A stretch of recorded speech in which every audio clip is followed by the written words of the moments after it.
I'm a 23-year-old woman who lives with my family in my grandparents' house outside the city.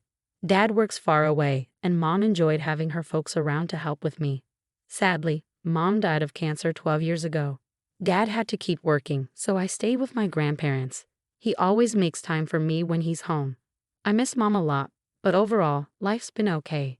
When Dad was home, he'd stay in their old room, or we'd go on trips together. Sadly, my grandparents passed away in the last few years. Mom was an only child, and so am I. Her life insurance went to Dad, who used it to fix up the house. They never made them pay rent. It's a bit messy, sorry. Anyway, I'm the only one in my grandma's will, so I got the money, the house, and Grandpa's truck. Dad started dating a few years after Mom died. He never brought anyone home until now. She's young and pretty, with 2 little kids.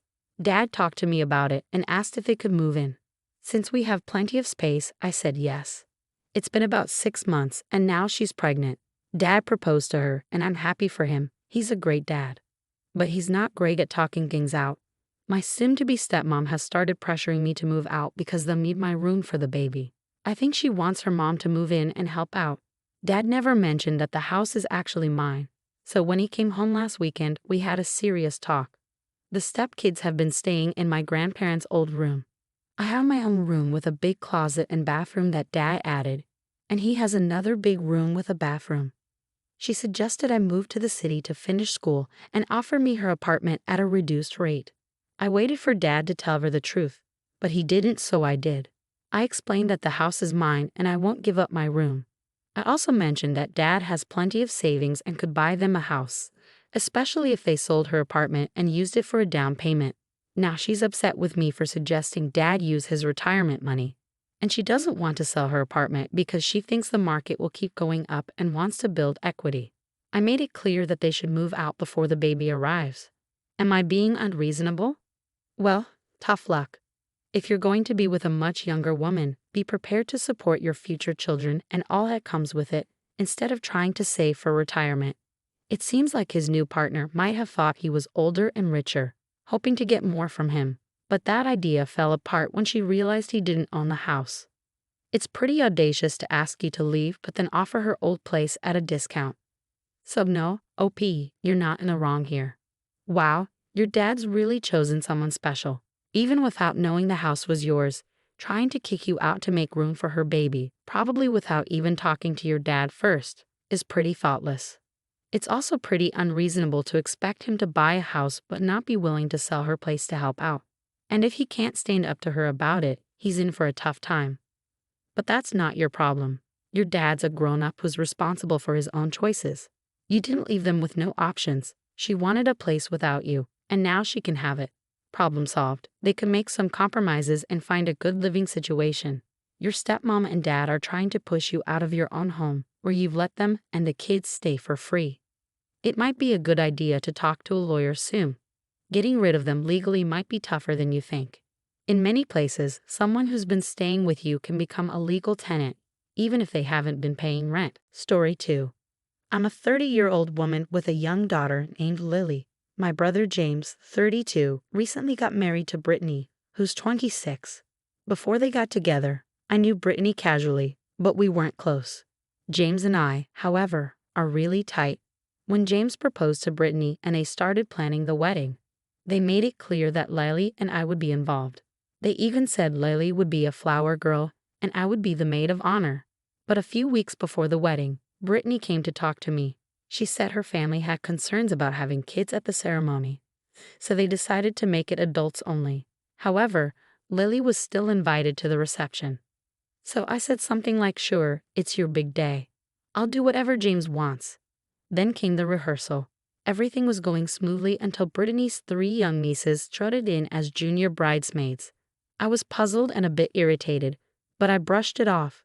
Later, James took me aside and confessed that Brittany was worried Lily might cause a scene and ruin the wedding, hence the fib about it being child-free.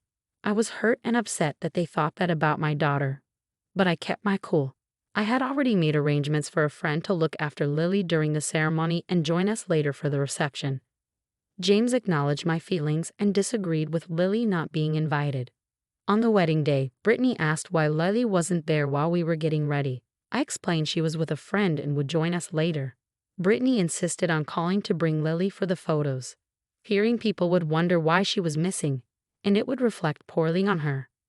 I told her she could call, but my friend was aware of the plan and wouldn't come until I asked her to. Brittany called James, hoping he'd persuade me to change my mind, but he understood the arrangement and didn't see any issue with it. She then asked what to say if people noticed Lily's absence in the photos. I suggested she explain that Lily wasn't invited due to concerns about tantrums. That didn't sit well with her, and she called me a name and accused me of being too sensitive. The rest of the wedding was uncomfortable, to say the least, with other drama going on within the party unrelated to our situation. James shared the wedding photos with our family group chats, and now extended family members are asking why Lily isn't in any of them. I've explained what happened, and while my mom supports me, my aunts and uncles think I overreacted. Do you think I'm the one at fault here? What a mess. But honestly, I don't think I am. Why should your daughter be in the pictures if she wasn't invited? But I'm curious, why is your family so worried about her having a tantrum? Is this something that happens often? No, tantrums aren't typical for her. It's really out of character. Originally, I was just a bridesmaid, but some drama led Brittany to make me the maid of honor. The bride and groom made it clear it was their decision who was invited. Lying to you about it was really unfair. They don't have an excuse there. They're trying to make it seem like kids were welcome when Lily was actually excluded. It's their big day, and that should be respected, but it doesn't mean using your daughter for photos or misleading the family about her being invited. Exactly, Brittany got what she wanted. Lily wasn't at the ceremony but was at the reception. Sometimes we need to be careful what we wish for. The photos tell the story perfectly, and when people ask, make sure to mention how Brittany lied about the wedding being child-free. Story 3. I'm a 25-year-old woman married to my 27-year-old husband, and I've been hearing nonstop about this from my in-laws. My husband has a younger sister, Alice, who's 22, and in my opinion, she can be quite difficult. Alice had some health issues as a child, but she managed to overcome them. However, her parents were extremely lenient with her, to the point where she couldn't be corrected without it turning into a big deal. She's lost several jobs because of this, and she doesn't have many friends. She always needs to be the center of attention. So on my other sister-in-law's birthday, their parents bought Alice a gift just to avoid her getting jealous. As for me, I'm an only child, and my best friend, Marie, is like a sister to me. We've been inseparable since 3rd grade, bonding instantly because we were both only children. We're fiercely protective of each other. When my husband and I decided to have a summer wedding, I was surprised to see Alice show up wearing a lacy white dress. I might have believed you if you said she ordered it from a wedding catalog. Between the ceremony and the main reception, there was a cocktail hour. I started getting annoyed because so many people kept asking me about Alice. They mistook her for my husband's ex instead of his sister. I could see that Marie was getting upset too. She walked over to my husband's family and gave them a piece of her mind. On her way back, she tripped and spilled her glass of red wine near Alice. Alice dashed to the bathroom, followed by my mother-in-law, while my father-in-law came over demanding that Marie leave. I refused, explaining that Marie is a lightweight and it was just an accident. My husband supported me, pointing out that Marie's slim build means she can't handle as much alcohol, but we promised to make sure she sobered up before the reception. At the reception, Alice looked stunning in a beautiful green dress, and Marie miraculously felt better. My in-laws haven't stopped talking about the incident, but I find it hard to feel guilty, even though I know it wasn't an accident. You're definitely not in the wrong, and your best friend is amazing. That's true friendship. Don't let your in-laws make you feel bad or guilty. They need to stop coddling Alice and move on from this childish behavior. Maybe it's time to have a frank conversation with them and tell them to grow up. It's great that your husband stood by you. Another approach could have been for him to talk to his sister directly and tell her she needs to change her behavior. I get why he might hesitate, but standing up to his family would show his wife that he's got her back and they're a team. He probably didn't want his wedding day to turn into a scene with his sister throwing a fit in front of everyone. Your in-laws might have enabled her behavior, and your friend was just trying to fix the white dress situation. It's common knowledge not to wear white to a wedding. And since Alice had a backup dress, what's the big deal? And if she ever finds someone to marry her, just wait for the chance to accidentally announce your pregnancy at her wedding. It seems like some people just can't stand to see others shine.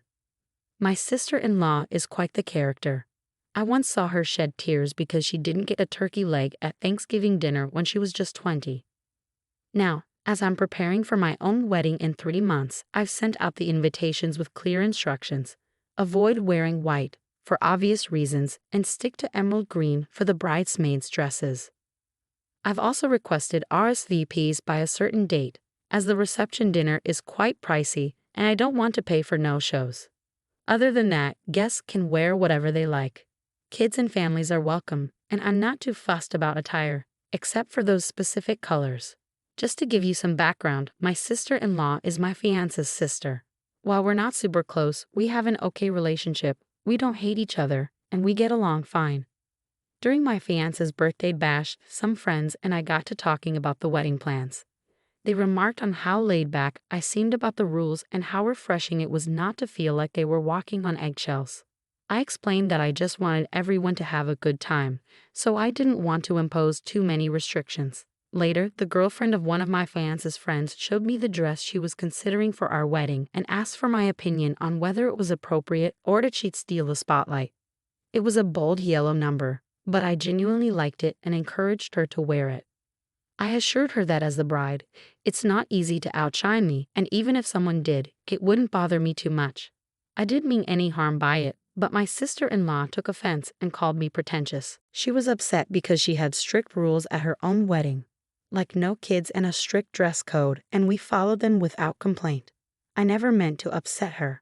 I was simply explaining my own wedding plans and the reasoning behind them.